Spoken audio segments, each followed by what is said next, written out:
এখনো যদি ওই বলি যে না ওই সেন্ট মার্টিন দ্বীপ বা আমাদের দেশ কাউকে লিজ দেবো, তাহলে আমার ক্ষমতায় থাকার কোনো অসুবিধা নেই, আমি যাই সেটা, কিন্তু আমার দেশ সেটা হবে না। আমার দেশের মানুষকে ভাগ্য নিয়ে আমি কাউকে খেলতে দেবো না।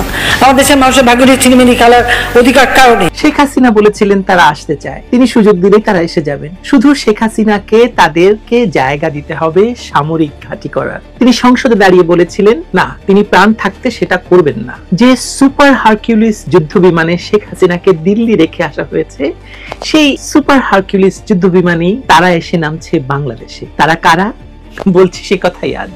চট্টগ্রামের কর্ণফুলীতে কার্যক্রম নিষিদ্ধ আওয়ামী লীগের নেতা কর্মীদের বাড়ি ভাড়া না দেওয়ার আহ্বান জানিয়ে মাইকিং করেছে পুলিশ। বুধবার বিকেলে কর্ণফুলী থানা পুলিশের পক্ষ থেকে এই মাইকিং করা হয়। পরে এমন একটি ভিডিও ফেসবুকে ছড়িয়ে পড়লে ব্যাপক আলোচনা সৃষ্টি হয়। 1 মিনিট 17 সেকেন্ডের ওই ভিডিওতে দেখা যায় লুঙ্গি ও জার্সি পরা এক যুবক সিএনজি চালিত অটোরিকশায় মাইকিং করে ঘোষণা দিচ্ছেন, যেখানে বলা হয় কর্ণফুলী এলাকায় নতুন কোনো ভাড়াটিয়া ভাড়া নিতে এলে আগে তাদের আইডি কার্ড সহ অন্যান্য ডকুমেন্টস থানায় জমা দিতে হবে। কোনো নিষিদ্ধ ঘোষিত দলের লোকজনকে বাসা ভাড়া দেওয়া যাবে না। যদি কোনো ভাড়াটিয়া নিষিদ্ধ ঘোষিত দলের হয়ে সন্ত্রাসী কর্মকাণ্ডে আটক হয়, তাহলে সেই বাড়ির মালিককে সন্ত্রাসী কর্মকাণ্ডের সহযোগী হিসেবে আটক করা হবে। একই সঙ্গে মাইকে ঘোষণা দেওয়া হয় নির্দেশ অমান্য করে নিষিদ্ধ সংগঠন আওয়ামী লীগের নেতাকর্মীর কাউকে ভাড়া দিলে বাড়ির মালিকের বিরুদ্ধেও আইনগত ব্যবস্থা নেওয়া হবে।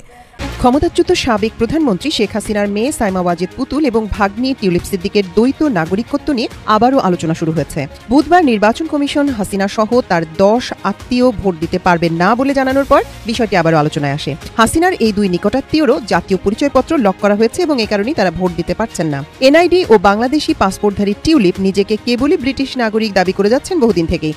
শ্রীলঙ্কা, বাংলাদেশ আর নেপালে তরুণ প্রজন্মের গণবিক্ষোভে ক্ষমতা ছাড়তে বাধ্য হয়েছে সরকার। এমত অবস্থায় নড়েচড়ে বসেছে ভারত সরকারও। প্রতিবেশী দেশগুলোর এই অস্থিরতায় আগেভাগে সচেতন হওয়ার লক্ষ্যে নতুন উদ্যোগ নিয়েছে বিজেপি সরকার। গণবিক্ষোভ ঠেকাতে কেন্দ্রীয় স্বরাষ্ট্রমন্ত্রী অমিত শাহ এক বিশেষ নির্দেশনা দিয়েছেন। গত জুলাইয়ে দিল্লিতে গোয়েন্দা সংস্থা নিরাপত্তা কনফারেন্সে তিনি বলেন, 1974 সালের পর দেশে যত বড় আন্দোলন হয়েছে তার কারণ, অর্থায়ন আর ফলাফল খুঁজে দেখতে হবে। দায়িত্ব দেওয়া হয় পুলিশের গবেষণা ও উন্নয়ন ব্যুরো BPRND কে। সুপ্রিয় দর্শক, নতুন একটি ভিডিওতে আপনাদের স্বাগতম। বাংলাদেশ থেকে মুক্তিযুদ্ধ চেতনা মুছে ফেলতে চায় ডক্টর মোহাম্মদ ইউনূস, কিন্তু বাংলাদেশ থেকে মুক্তিযুদ্ধর যে বড় একটি চেতনা আছে সেটি মুছে ফেলাও কি আদৌ কোনোভাবে সম্ভবকর হবে কিনা? ডক্টর মোহাম্মদ ইউনূসের অনেক বড় একটি ভুল ধারণা এটি। বাংলাদেশের মুক্তিযুদ্ধের চেতনা বাংলাদেশ থেকে মুছে ফেলার সম্ভাবনা একটুও নাই এবং এটি কোনোভাবে সম্ভবকর হবেও না। তাই যারা ভিডিওটি অন করেছেন তাদেরকে বলবো সম্পূর্ণ নিউজটি দেখার অনুরোধ রইল। সম্পূর্ণ নিউজটি দেখলে আজকে অনেক গোপন তথ্য দিতে চলেছে আপনাদের মাঝে এবং অনেক অজানা তথ্য জানতে চলেছেন আজকের এই ভিডিওটিতে। তাহলে দর্শক চলুন আর কথা না বাড়িয়ে ধারাবাহিকভাবে সম্পূর্ণ ভিডিওটি দেখে আসা যাক। প্রধানমন্ত্রী শেখ হাসিনার মেয়ে সাইমা ওয়াজেদ পুতুল এবং ভাগ্নি টিউলিপ সিদ্দিকের দ্বৈত নাগরিকত্ব নিয়ে আবারও আলোচনা শুরু হয়েছে। বুধবার নির্বাচন কমিশন হাসিনা সহ তার 10 আত্মীয় ভোট দিতে পারবেন না বলে জানানোর পর বিষয়টি আবারও আলোচনায় আসে। হাসিনার এই 2 নিকটাত্মীয়রও জাতীয় পরিচয়পত্র লক করা হয়েছে এবং এ কারণেই তারা ভোট দিতে পারছেন না। এনআইডি ও বাংলাদেশি পাসপোর্টধারী টিউলিপ নিজেকে কেবলই ব্রিটিশ নাগরিক দাবি করে যাচ্ছেন বহুদিন থেকেই। ফলে টিউলিপ সিদ্দিকের দ্বৈত নাগরিকত্বের এই গোলকধাঁধা বাংলাদেশের মতো যুক্তরাজ্যের রাজনৈতিক অঙ্গনেও কৌতূহলের বিষয় উঠেছে।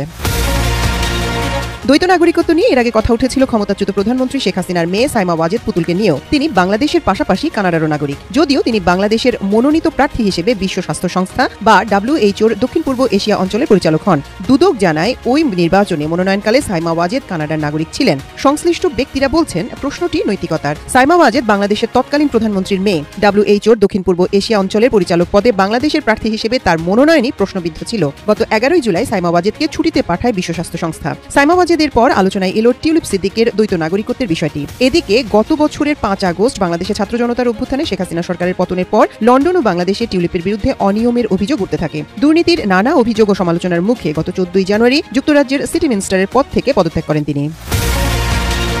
দুদকের মামলায় ইতোমধ্যে বাংলাদেশের আদালত তার বিরুদ্ধে গ্রেপ্তারি পরোয়ানা জারি করেছে এবং বিচার কার্যক্রমও শুরু হয়েছে। টিউলিপ বাংলাদেশের এসব মামলার বিষয়ে তার বিরুদ্ধে রাজনৈতিক উদ্দেশ্য প্রণোদিত অপপ্রচার বলে দাবি করেছেন। এ বিষয়ে দুদক জানায় টিউলিপের বিরুদ্ধে কোনো অপপ্রচার চালানো হচ্ছে না, তার বিরুদ্ধে সুনির্দিষ্ট তথ্য প্রমাণের ভিত্তিতে আইনগত ব্যবস্থা গ্রহণ করা হচ্ছে। শেখ রেহানার মেয়ে টিউলিপ সিদ্দিক এখনও বাংলাদেশের ভোটার, বাংলাদেশের জাতীয় পরিচয়পত্র রয়েছে, তার রয়েছে পাসপোর্টও। তিনি বাংলাদেশের নিয়মিত ট্যাক্স দেন। টিউলিপ রিজওয়ানা সিদ্দিকের নামে জাতীয় পরিচয়পত্র বা এনআইডি হয় 2011 সালে। তাতে তিনি ঢাকার ধানমন্ডির 5 নম্বর সড়কের যে ঠিকানা ব্যবহার করেছেন সেটি আসলে তার খালা শেখ হাসিনার বাসা সুধা সদন।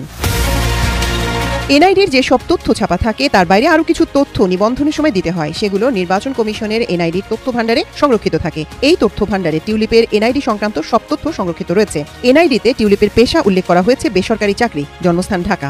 সেনাবাহিনী পরিচালিত হোটেল রেডিসন ব্লুতে রাখা হয়েছে, সেখানেও কোনো রকম চেকিং ছাড়াই হয়েছে বলে খবর বেরিয়েছে। এত গুরুত্বপূর্ণ একটি খবর আন্তর্জাতিক গণমাধ্যমে শিরোনাম হলেও বাংলাদেশের কোনো গণমাধ্যমে এ নিয়ে কোনো খবর প্রকাশের সাহস কারো আছে কিনা সে প্রশ্ন রাখছি। বিবিসি বাংলা খবর প্রকাশ করেছে, নানা কিছু উদ্ধৃতি দিয়েছে, কিন্তু আসল খবর সেখান থেকে পাওয়া যায়নি। সেটাও এই ভিডিও যখন করছি তখন বেরিয়েছে, কিন্তু গত রবিবারে এই ঘটনাটি ঘটেছে। আমার ধারণা সরকার নিয়ন্ত্রিত বাংলাদেশের মিডিয়ায় খবর দেওয়া হবে যে বাংলাদেশের সেনাবাহিনীর সঙ্গে যৌথ প্রশিক্ষণের জন্য মার্কিন সেনাবাহিনীর বিশেষ প্রশিক্ষিত সেনা সদস্যরা চট্টগ্রামে পৌঁছেছেন।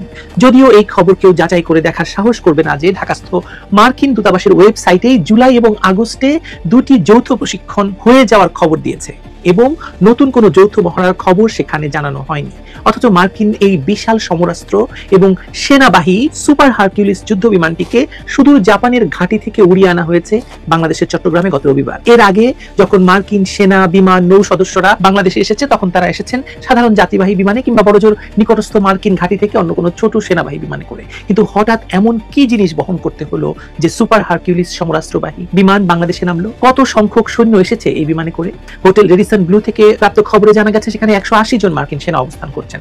আপনার কি মনে হয় একটি যৌথ মহড়ার জন্য 180 জন কমান্ডো সেনার অংশগ্রহণ জরুরি? তাহলে এত বড় সুপার হারকিউলিস বিমানে আর কি আনা হলো, কেন আনা হলো? এসব প্রশ্নের জবাব আপনি পাবেন না, আপনাকে কেউ দেবে না।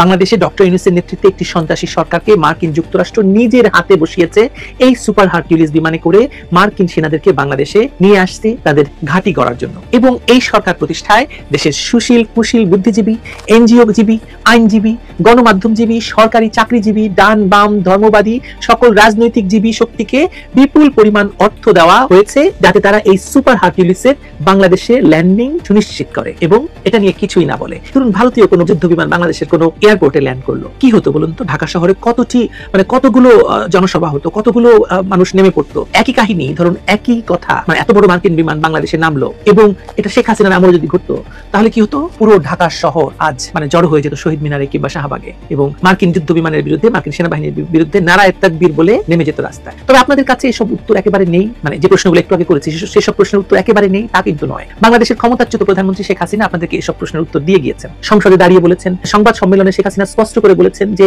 একটি শক্তিশালী রাষ্ট্র বাংলাদেশের ভূখণ্ডে একটি সামরিক ঘাঁটি বানাতে চায়, সেজন্য আমাকে চাপ দিচ্ছে। আমি সেটা দিলে আমাকে ক্ষমতায় রাখতে তাদের কোনোই আপত্তি নেই, কিন্তু আমি সেটা করব না। শেখ হাসিনা আরো বলেছিলেন একটি দেশ বাংলাদেশ, ভারত এবং মিয়ানমারের কিছু অংশ নিয়ে একটি নতুন রাষ্ট্র গঠন করতে চায়, সেজন্য তারা বাংলাদেশের ভূখণ্ড ব্যবহার করতে চায়, কিন্তু আমি সেটা প্রাণ থাকতে দেব না। শেখ হাসিনা বেঁচে আছেন বটে, কিন্তু তাকে ক্ষমতাচ্যুত করতে কি কি কাণ্ড ঘটানো হয়েছে, কত রক্তপাত ঘটানো হয়েছে বাংলাদেশে তা আপনাদের বলে দিতে হবে না নিশ্চয়ই। এবং শেখ হাসিনার কথা মতো মাত্র 1.5 বছরের মাথায় চলে এসেছে মার্কিন সেনাবাহিনী, নৌবাহিনী, বিমান বাহিনীর সদস্যরা সুপার হারকিউলিস C-130J যুদ্ধ বিমানে করে। এটি একটি পরিবহন বিমান, আবারও বলি, এবং এই পরিবহন বিমান সাধারণত সেনা সদস্যরা ব্যবহার করে থাকে বিরাট কোনো অস্ত্র শস্ত্র এবং বিপুল সংখ্যক সৈন্য বহন করার জন্য। সঙ্গে কি এনেছে? সঙ্গে এনেছে বিপুল পরিমাণে অস্ত্র, যা ব্যবহৃত করবে কার বিরুদ্ধে? ভয় নেই আপনার, বাংলাদেশের বিরুদ্ধে এসব অস্ত্র ব্যবহার হবে না। এই অস্ত্র আর মার্কিন সামরিক বাহিনী তৈরি হচ্ছে প্রতিবেশী মিয়ানমারের বিচ্ছিন্নতাবাদী আরাকান আর্মি আর কাচি বিদ্রোহীদের সঙ্গে মিয়ানমার সরকারের বিরুদ্ধে কাজ করার জন্য। যে করিডোরের প্রতিশ্রুতি ডক্টর ইউনূস দিয়ে আসছেন সেই